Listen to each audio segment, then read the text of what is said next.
Diz assim a palavra do Senhor: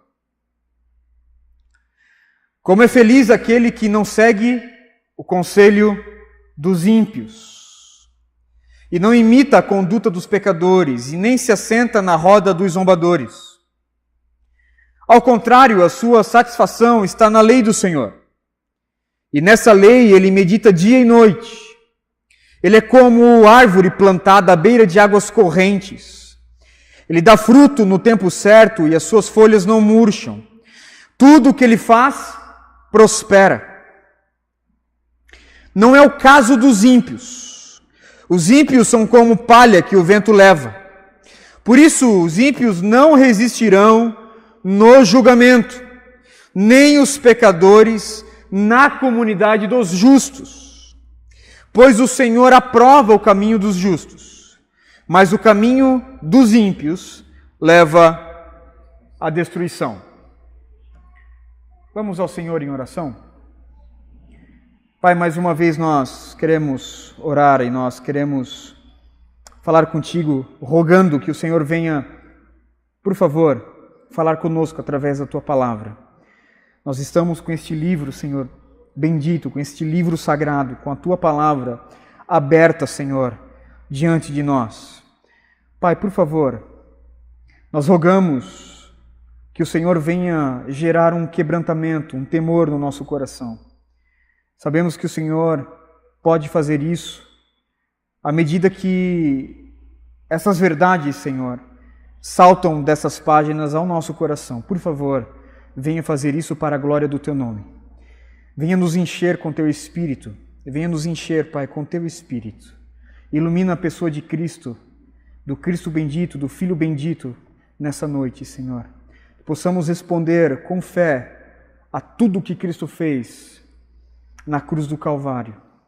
Faz isso por intermédio do Teu Espírito, ó Deus. Não permita que eu venha passar alguma impressão errada acerca de Ti, mas que eu venha pregar tão somente o Teu Evangelho. Faz isso para a glória do Teu nome e para a nossa alegria. Amém. Aleluia. Salmo de número 1. É o salmo que dá as boas-vindas, então, a este maravilhoso saltério. Quando nós abrimos mais ou menos na metade da Bíblia, nós nos deparamos com o livro dos Salmos, as compilações das poesias e dos hinos de Israel. Salmo de número 1, então, ele dá as boas-vindas. É o primeiro salmo deste grande livro que é o livro dos Salmos. Salmo de número 1.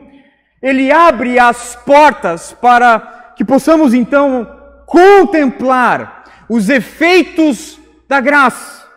Como bem disse Martin Lloyd Jones, tudo começa com graça e tudo termina com graça. Do Salmo de número 1 ao último Salmo do Saltério, sempre nós iremos ver aqui a graça de Deus superabundando nessas verdades. E o Salmo de número 1 é o Salmo dos grandes contrastes. Você vai ver um grande contraste aqui. Você vai ver a vida do ímpio contrastando com a vida do justo. É a vida justa contrastando com a vida injusta. É a vitalidade de uma árvore com a palha que o vento leva. É o caminho da graça e o caminho dos pecadores. O Salmo de número 1, portanto, ele vai ecoar a mensagem do Evangelho. Porque a mensagem do Evangelho também é uma mensagem de contraste. Você vai ver Caim e Abel. Você vai ver Adão e Cristo. Você vai ver Isaac e Ismael. Você vai ver Jacó e Esaú. Você vai ver dois caminhos. Você vai ver dois homens. Você vai ter duas portas. Portanto, este salmo é o salmo dos contrastes. Nós precisamos perceber que a vida do justo, ela é muito diferente da vida do incrédulo. Neste salmo nós temos dois homens, dois caminhos Todavia, nós temos um único destino. 2 homens, 2 caminhos, contudo, um único destino. E que destino é esse? Deus.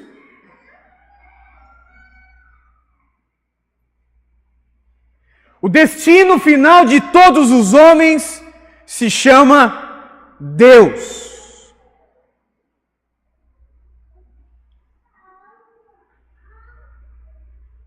Há um ditado popular que diz que todos os caminhos levam a Roma. Obviamente que esse ditado popular é uma falácia. Se você pegar Carlos Benacchi aqui, não vai dar em Roma, vai dar lá na Papa, vai dar aqui na Rua Dona Francisca. Portanto, nem todos os caminhos levam a Roma. Porém,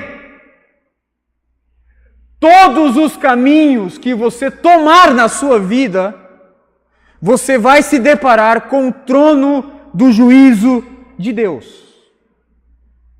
Nem todos os caminhos levam a Roma, mas todos os caminhos que você andar na sua vida, que você escolher para a sua vida, você vai se deparar com o trono do juízo de Deus.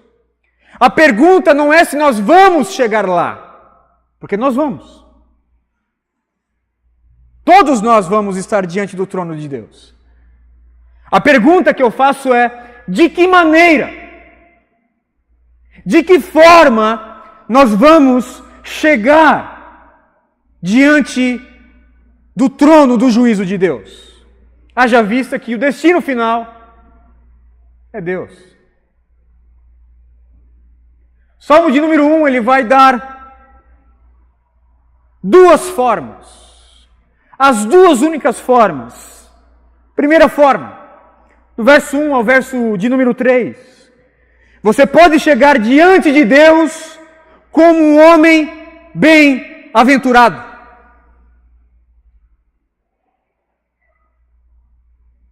Você pode chegar diante de Deus como um homem bem-aventurado.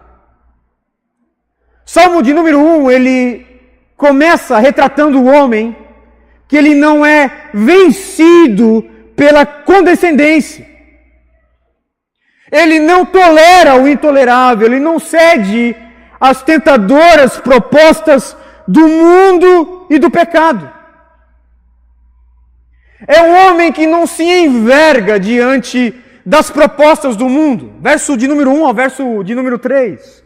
Como é feliz aquele que não segue o conselho dos ímpios, não imita a conduta dos pecadores e nem se assenta na roda dos pecadores. Ao contrário, a sua satisfação está na lei do Senhor e nessa lei medita dia e noite. Ele é como uma árvore plantada à beira de águas correntes, que dá o fruto no tempo certo e as suas folhas não murcham. Tudo o que ele faz prospera.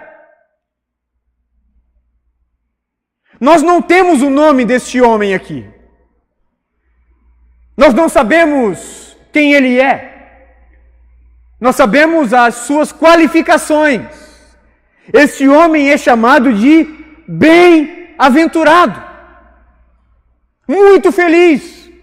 Muito feliz. É um homem extremamente feliz. E este homem aqui, ele é feliz num mundo que é totalmente contra ele. Um mundo que milita em oposição contra ele. Contudo, este homem, ele é um crente. Ele não cede. Ele não tolera ver a piedade minguada. Ele consegue transitar neste mundo sem sujar as suas vestes. Perceba que este homem, ele não vive no céu, ele vive no mundo. Ele está na terra. Contudo, ele transita na terra, ele transita no mundo e não suja as suas vestes no mundo. Ou seja, nós estamos diante de um retrato fidedigno de um crente, de um cristão. Esse é o caminho dos peregrinos. Perceba comigo as características que fazem deste homem um homem bem-aventurado. Um homem que não cede à condescendência. Primeiro, ele não segue o conselho dos ímpios. Ele não segue o conselho dos ímpios. Ora, o pecador, o mundano, o ímpio, ele não tem nada a nos ensinar acerca de Deus. Nada. De fato, nós podemos aprender muito das ciências com o homem incrédulo. Ele tem muito a nos ensinar no que tange a este universo aqui. Contudo, ao que tange as verdades de Deus, o ímpio não tem nada a nos ensinar. Se tratando das coisas espirituais, o ímpio é chamado na Bíblia de cego, Mateus capítulo 15, verso 14. Ele é chamado de tolo, em Provérbios capítulo de número 15, verso 5. Ele é chamado de doente, o seu corpo está em completas chagas, da planta dos pés ao alto da cabeça, Isaías capítulo 1, verso 6. Ele é chamado de morto espiritualmente, Efésios capítulo 2, verso 1. Portanto, o ímpio não tem nada a nos ensinar acerca das verdades de Deus. E este homem aqui, o bem-aventurado, ele não segue o conselho do ímpio. O ímpio não tem nenhuma direção para dar. O ímpio não tem nenhum mapa espiritual nas suas mãos. O ímpio é totalmente perdido, ele não vê um palmo espiritual à sua frente. Nós vamos ver, por exemplo, em Mateus capítulo 15, onde nós paramos na nossa exposição, que Jesus chamou os fariseus de cegos, guiando os cegos. Os fariseus daquela época diziam que os homens eram cegos e eles eram iluminados. Portanto, os cegos, aqueles que eram ignorantes, dentro da teologia, eles deveriam então seguir os fariseus, que eram iluminados. Jesus diz, não, vocês são cegos, guiando outros cegos. Este é o ímpio. Ele não consegue ver um palmo na sua frente.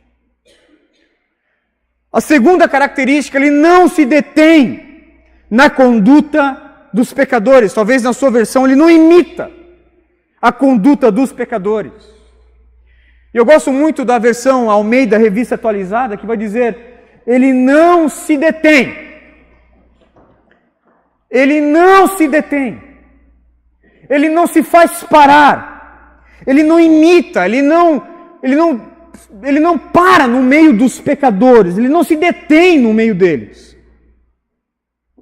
O cristão bem-aventurado, ele escolhe uma outra rota, ele escolhe um outro caminho. Ele sabe que o caminho dos pecadores é um caminho que não anda, a fila não anda. As pessoas ficam ali paradas, detidas.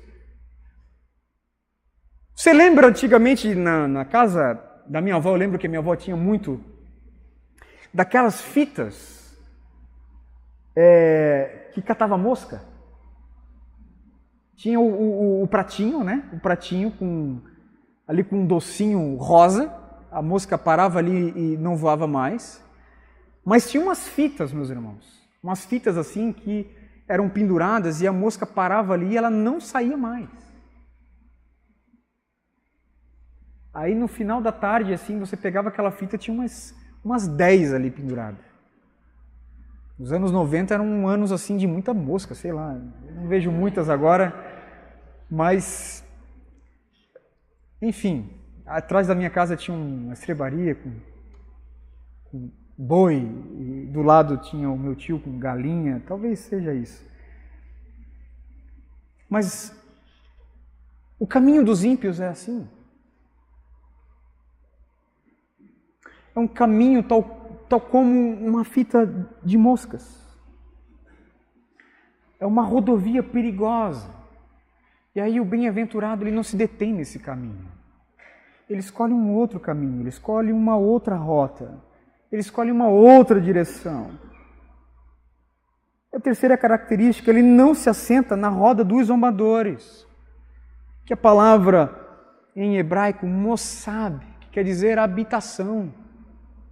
Ele não faz a sua habitação ali. Ele não faz o seu assentamento ali. A não ser que você seja do MST ou alguma coisa assim, mas o bem-aventurado não faz o seu assentamento, não faz a sua habitação.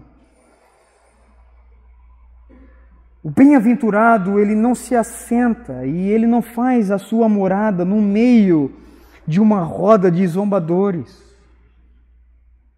O ímpio, biblicamente falando, de acordo com o Salmo 51, ele já nasce matriculado na escola da blasfêmia. Por vezes nós encontramos pessoas incrédulas, ímpias, que não profanam o nome de Deus, pelo menos não publicamente. E como nós vimos hoje, isso é por conta da graça comum de Deus. Contudo, o seu coração já está matriculado nessa escola da profanação contra este Deus. É na roda dos zombadores onde o sagrado ele se torna profano, onde a pureza se torna lascívia. Contudo, o bem-aventurado, de acordo com o verso de número 2, ele não segue o conselho dos ímpios, ele não se detém, não faz parar na conduta dos pecadores e nem se assenta na roda dos zombadores. Antes, verso de número 2, o seu prazer está na lei do Senhor. Veja o motivo do seu prazer aqui. O motivo dele não é simplesmente porque este livro aqui é um livro histórico. O motivo do prazer dele não é simplesmente segurar um livro que conta histórias fidedignas e traz promessas maravilhosas, não. O prazer deste homem está neste livro, porque este livro, de acordo com Salmo de número 1, verso 2, é a lei do Senhor. Deus é o autor do Evangelho. Deus é o autor das Escrituras. Deus é a fonte, é a inspiração deste livro a qual nós estamos segurando, ou talvez se tornou um aplicativo no seu celular. É a palavra de Deus. Ele é o autor disso aí, ele é a fonte, ele é a inspiração desse livro chamado Bíblia. E o fato de ter Deus sido o autor, o inspirador, a fonte de revelação deste livro, é que este homem bem-aventurado agora coloca o seu prazer nesta lei, a lei do Senhor. E nesta lei ele medita dia e noite. Dia e noite. Em outras palavras, a sua felicidade, o seu prazer, a sua emoção, prazer, está na lei do Senhor. Como ele faz isso? É bem provável que o prazer na lei do Senhor e nela medita dia e noite tem a ver aqui com a memorização das Escrituras.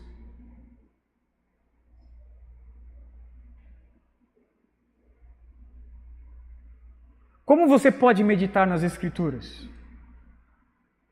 O texto não está dizendo que ele lê na parte da manhã e lê uma parte das Escrituras no período da noite.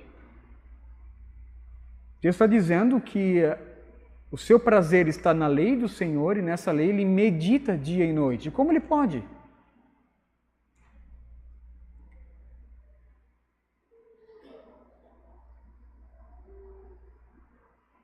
Ele pode meditar na lei do Senhor dia e noite da mesma forma que Davi escreveu que ele guardava a lei do Senhor no seu coração. Será que ele guardava desta forma? Colocando a palavra aqui, o livro aqui, o rolo aqui? Não. Ele memorizava as Escrituras. de forma que ele poderia estar no campo, ele poderia estar num momento de lazer com a sua família, poderia estar em casa, poderia estar no trabalho, poderia estar caminhando nas ruas, indo no mercado comprar pão, e ele consegue então meditar nas verdades da Escritura. Então perceba que o verso de número 1, ele traz uma promessa, nós podemos ser bem-aventurados, tal como esse salmista. Bem-aventurado é o homem. Nós podemos ser esta pessoa, uma promessa de felicidade, de bem-aventurança. O verso de número 2, nós temos então um meio de experimentá-la. E aí no verso de número 3, nós temos então o resultado. O resultado final. Ele é como uma árvore plantada à beira de águas correntes. Dá o fruto no tempo certo e as suas folhas não murcham. Tudo o que ele faz prospera. Veja o resultado de ser um homem bem-aventurado, de ter esta promessa, de se apegar a esta promessa. Ele é como uma árvore plantada. Veja, uma árvore plantada. É uma ação que ele recebeu de outro. Ele é como uma árvore plantada. O salmista, ele faz questão de dizer, ele não é simplesmente como uma árvore que dá o seu fruto, não. Ele é como uma árvore plantada, que recebeu uma ação de outro. Um outro plantou. Quem é este outro? Cristo Jesus. Justificação pela fé. Entenda, nós precisamos ler estes salmos aqui, fazendo um caminho sempre para Cristo. E você vai encontrar. Você vai encontrar esta ponte, você vai encontrar essa direção. Ele é como uma árvore plantada. E dá o seu fruto na estação certa. Ou seja, é inevitável que os frutos apareçam. O que nós temos aqui? Processo da santificação. Ele é como uma árvore plantada a águas correntes e que dá o seu fruto. E o fruto, biblicamente falando, significa uma obra extraordinária de Cristo Jesus. Por isso que Gálatas, capítulo de número 5, vai dizer que é o fruto do Espírito. Não é o fruto do esforço do homem. Não é o fruto de uma vida dedicada, de uma devoção. É o fruto do Espírito. É Ele que frutifica isso em nós. Nós podemos fazer suco de laranja. Nós podemos fazer máquinas que fazem suco de laranja. Nós podemos fazer um processo onde coloca-se ali então o suco num pó e vende então naquela embalagem. Nós podemos fazer muitas coisas com fruto. A única coisa que a gente não consegue fazer é o fruto. O fruto é milagre de Deus. E aí eu sempre uso o exemplo do coco. O coco é uma demonstração da existência de Deus, meus irmãos. Como é que pode? Você vai lá para o sertão, cidade de Sousa. Não sei aqui quantos conhecem a cidade de Sousa, na Paraíba. O maior coco do mundo, a fazenda da Quibom é lá, é desse tamanho. É desse tamanho. Coco, 75 centavos. O coco gelado. Você compra, você toma, o camarada ainda pega o facão, corta, faz ali uma pazinha para você comer ainda o branquinho de dentro ali, a carninha. Aquilo não é um milagre de Deus? Como é que pode um solo tão seco daquele fazer um coqueiro? Não sei como é que é o processo, se ele começa a suar lá dentro, se começa a pingar dentro do coco, não sei. Uma água doce, gostosa. aparece dentro daquele fruto do coco. Isso é maravilha de Deus, graça de Deus.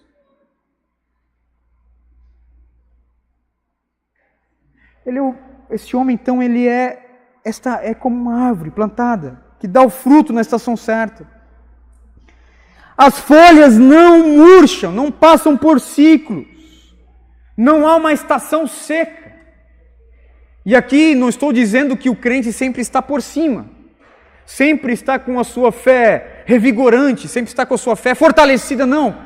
Por vezes nós temos altos e baixos na nossa fé. Contudo, a nossa vida espiritual ela não passa por ciclos.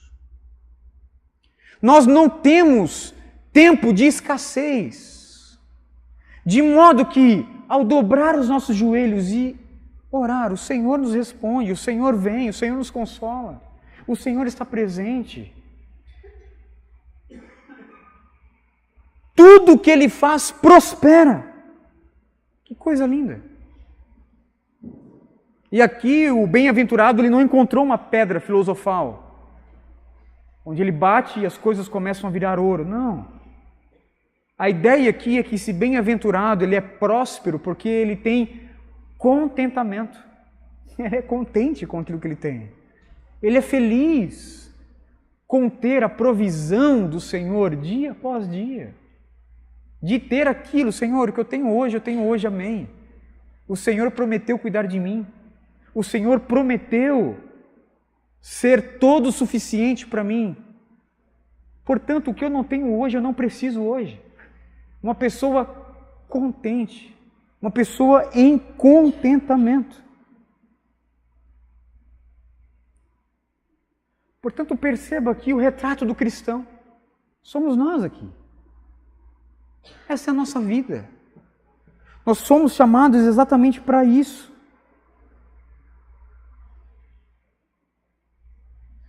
E aí eu quero trazer uma aplicação para nós.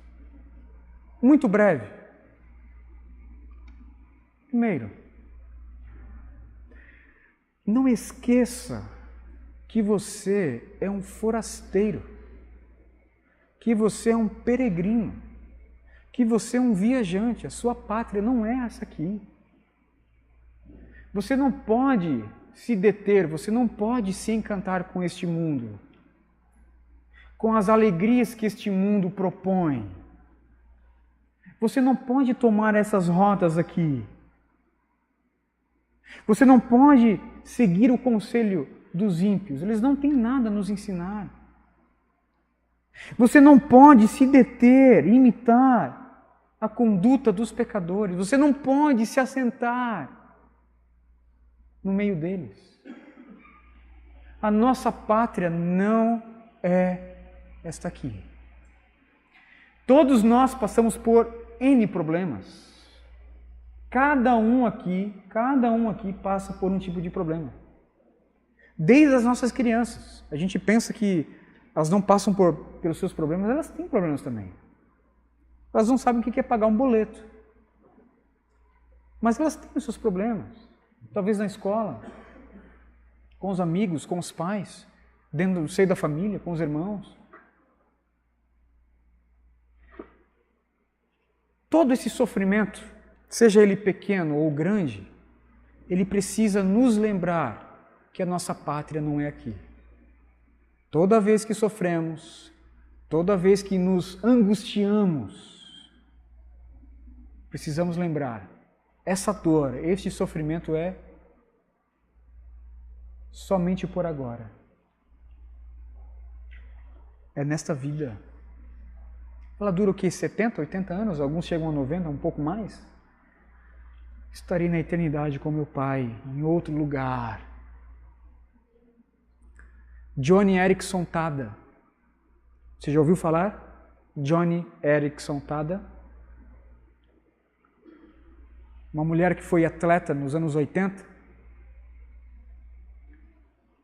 e que por um acidente o esporte a colocou numa cadeira de rodas. Joni Eareckson Tada frequenta a igreja do John MacArthur.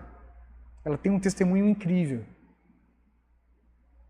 O seu livro, tem traduzido em português, ela vai dizer o seguinte: por enquanto e por hoje, eu estou nessas cadeiras aqui, nessa cadeira de rodas. Eu preciso de ajuda para me movimentar, eu preciso de ajuda para tomar banho, eu preciso de ajuda para me alimentar. Mas é tão somente nessa vida. Quando o Senhor me chamar, eu não estarei na cadeira de rodas. E não tão somente estarei de pé, estarei dançando na presença do meu Rei. Que coisa linda. Joni Eareckson Tada.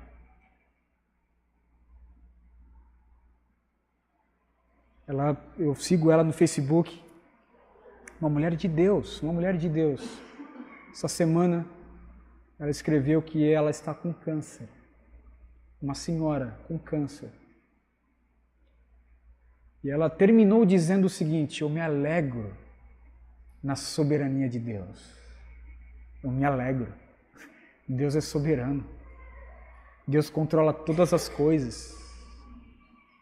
Deus controla a minha debilidade, a minha incapacidade, e Deus controla o meu câncer também.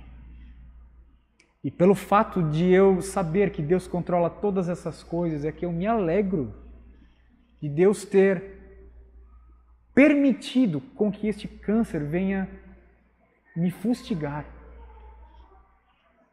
Porque Deus controla. E Deus tem poder o suficiente para mandá-lo embora. Orem por mim.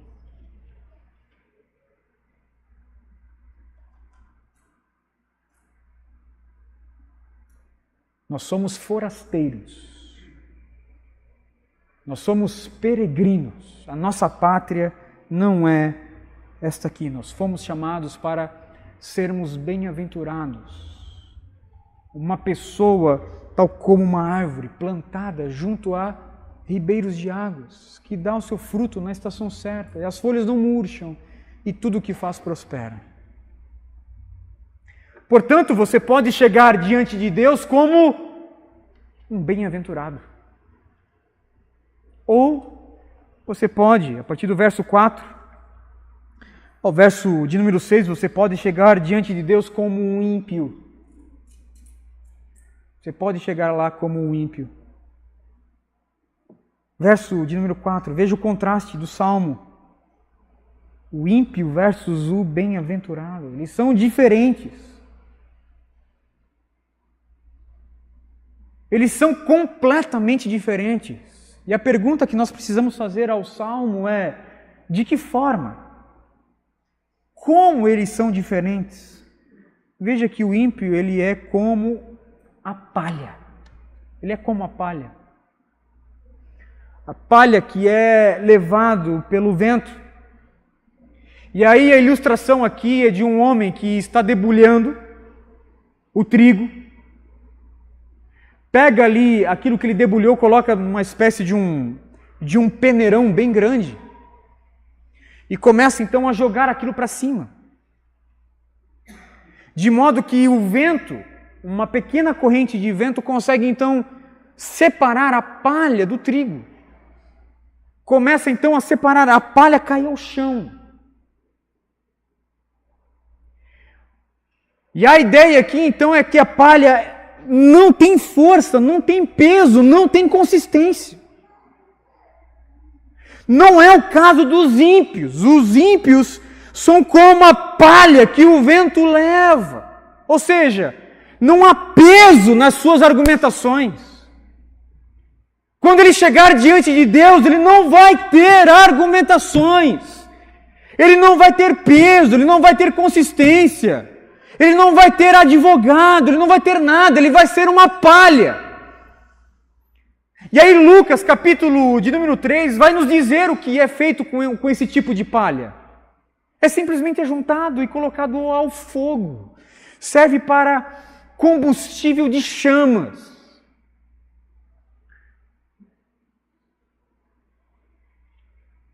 E por que nós podemos ter essa certeza? Deus vai fazer isso com os ímpios, sim. Por quê? Porque eles não têm peso na sua argumentação, não têm consistência. O Salmo vai dizer que eles não estão contados na comunidade dos justos. Veja, não estão contados. não fazem parte da mesma esfera. Não fazem parte do mesmo universo, não fazem parte do mesmo lado. E aí nós temos o sermão escatológico de Cristo Jesus, em Mateus capítulo 25, a partir do verso 31, quando Jesus vai fazer essa grande separação entre os bem-aventurados e os ímpios.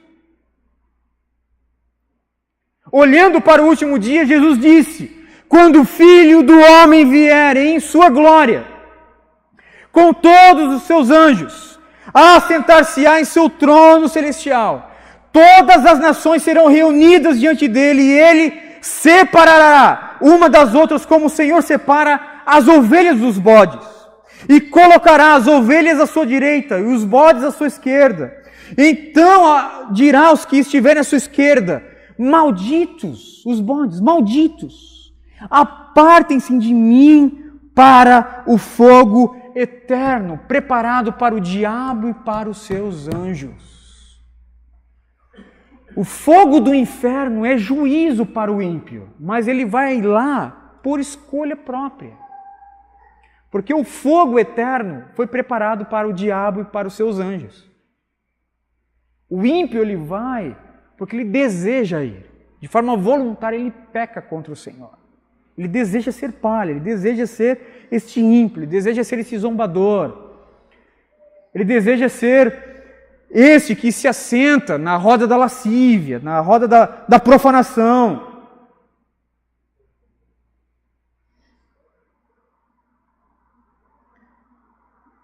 E uma pergunta nós devemos fazer a este salmo: será que Deus é injusto? Obviamente que não. Deus está fazendo justiça consigo mesmo, porque Ele precisa condenar o pecador, haja vista que o nosso Deus é justo, não faz jeitinho brasileiro,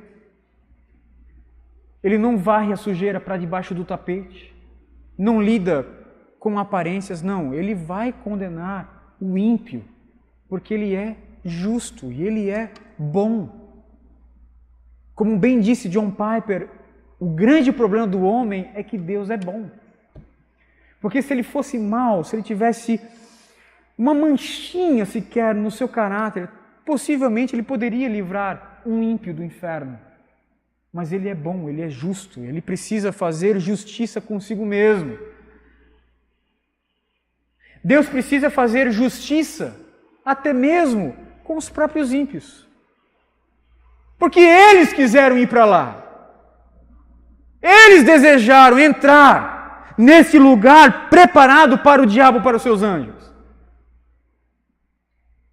Terceiro, Deus, ele precisa fazer justiça até para com os eleitos.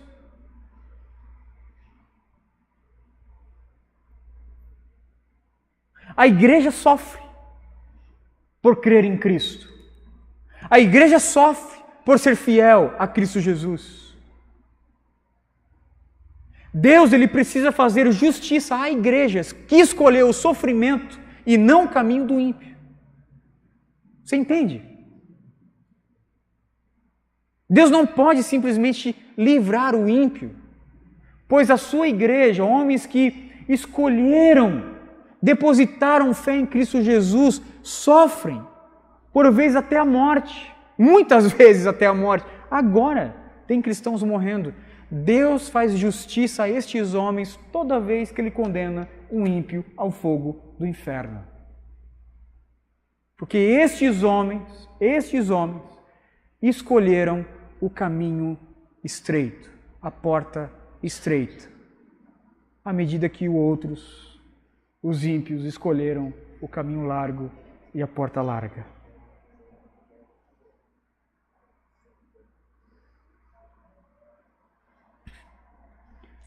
Uma aplicação para nós. Por que você vai procrastinar a fé? Eu não sei, mas talvez você seja muito diferente de mim. Eu não tenho muitas certezas nessa vida. Não tenho. Eu tenho muitas certezas e convicções no Evangelho. Nessa vida eu não tenho. Eu não tenho certeza se eu estarei vivo amanhã.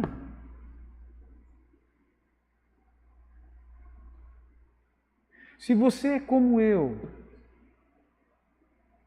que não sabe o caminho do porvir, que não sabe o que vai acontecer no amanhã, que tem incertezas na existência, por que procrastinar a fé? Por que deixar para depois? Por que pensar, poxa, nos últimos minutos da minha vida eu terei fé, eu vou orar e Deus vai vir e Deus vai me perdoar? Será?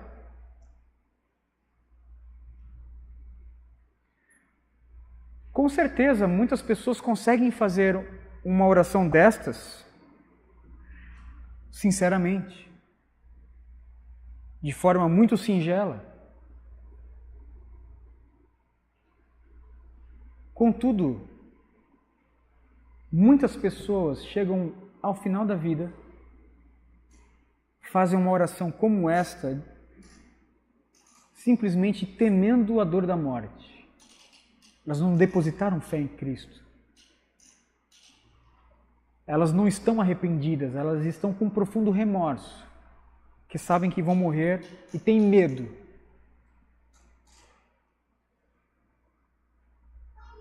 A pergunta é, por que não ouvir a mensagem do Evangelho agora? E que mensagem é esta? A mensagem do Evangelho é Cristo. O Evangelho é Cristo.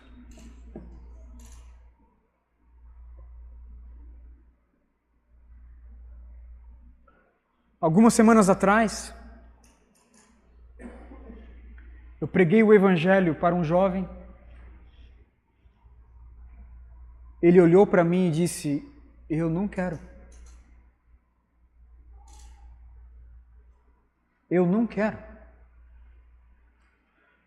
Mas, cara, aí tentei pregar o Evangelho, simplificando mais ainda. Basicamente falando de graça.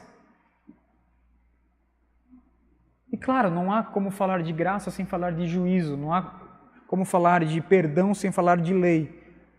Comuniquei o Evangelho pela segunda vez, e pela segunda vez eu perguntei a ele, ele disse, eu não quero. Olhando nos meus olhos, eu não quero. Eu disse para ele, aqui embaixo, aqui no meu gabinete, eu disse, meu irmão, fechei minha Bíblia, eu não tenho outra palavra de consolo para você, não tenho. Você está triste, está angustiado, não vou te indicar um psicólogo, não vou te indicar uma leitura de livros terapêuticos, não vou te indicar isso, não vou te indicar nada, vou te indicar o Evangelho. É o Evangelho. Seu problema não é emocional, seu problema é espiritual. Eu não tenho outra palavra de consolo. Minha conversa se encerra aqui. Pronto. Começamos a conversar sobre outra coisa, porque realmente não tem. Creia em Cristo. Sinta o peso da lei vindo sobre você, lhe esmagando como uma compressa que vai lhe esmagando, vai tirando as suas forças. E você vai sentindo a mão do juízo de Deus, até quando não dá mais. E aí você recorre a Cristo e diz, Cristo Jesus, perdão. Perdão. Não consigo cumprir a tua lei, não consigo obedecer, não consigo fazer o que é certo, e eu creio em ti, eu creio na tua cruz, eu creio na tua ressurreição, me escondo atrás da cruz de Cristo, justifica-me pela fé tão somente.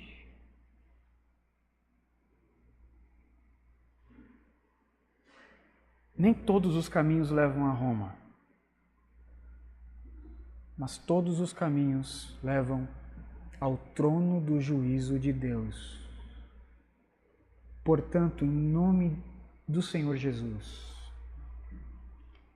deposite a sua fé em Cristo, agora. Creia agora Em nome de Jesus, creia nisso.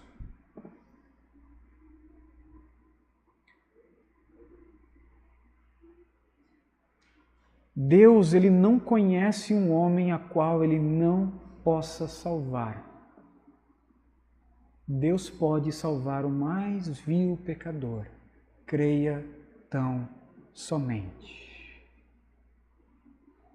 E serás um bem-aventurado. Experimente isso. Vamos orar?